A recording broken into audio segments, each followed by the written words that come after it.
सगळे तयार. शक्तीपीठ विरोधात रणशिंग शिवसेनेनं फुकले. कशी असणार आहे लढाई? बोला की बोला, तुम्हीच बोला. आज शिवसेनेच्या वतीनं कोल्हापूर इथं शक्तीपीठ विरोधामध्ये एक महामेळावा घेण्यात आला. खरं तर कोल्हापूर जिल्ह्यामधल्या जे बाधित तालुके आहेत हे तालुके निसर्ग संपन्न आहेत.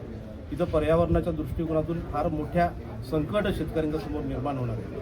अतिशय छोट्या जमिनी असलेला आमचा इथला शेतकरी आहे आणि त्यामुळं शक्तीपीठाच्या माध्यमातून शासनानं जी काही लोकांची दिशाभूल केलेली आहे. खरं तर नागपूरवरून गोव्याला जाण्यासाठी बरेचसे मार्ग उपलब्ध असते वेळी पुन्हा या भागातून येण्याची गरज नव्हती. म्हणून कोल्हापूर जिल्ह्यामध्ये संपूर्ण ताकदीनं शिवसेना या रस्त्याला विरोध करणार आहे.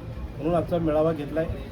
भविष्यामध्ये वेगळ्या पद्धतीची आंदोलनं शिवसेनेच्या माध्यमातून घेतली जातात. कोल्हापूर जिल्ह्यातले सर्वच्या सर्व आमदार हे विद्यमान आहेत, सरकारमध्ये आहेत, मात्र यावर काही बोलायला तयार नाहीत. शिवसेना या प्रकारे काय भूमिका घेणार आहे का या विरोधात? पहिला शक्तीपीठचा ज्या वेळेला रस्ता सांगितला गेला त्यावेळेला कागल, शिरोळ आणि हातकणंगलेमध्ये विरोध झाला आणि नंतरच्या रेखांकनामध्ये तो बदलण्यात आला. परवा चंद्रदीप नरकेंनी सुद्धा याला विरोध दाखवला. पण खरी गरज आता जी आहे ती पालकमंत्री आबिटकर साहेबांनी याच्यावरती भूमिका मांडणं गरजेचं आहे. कारण त्यांच्या भागातून हा रस्ता जास्त प्रमाणामध्ये जातो.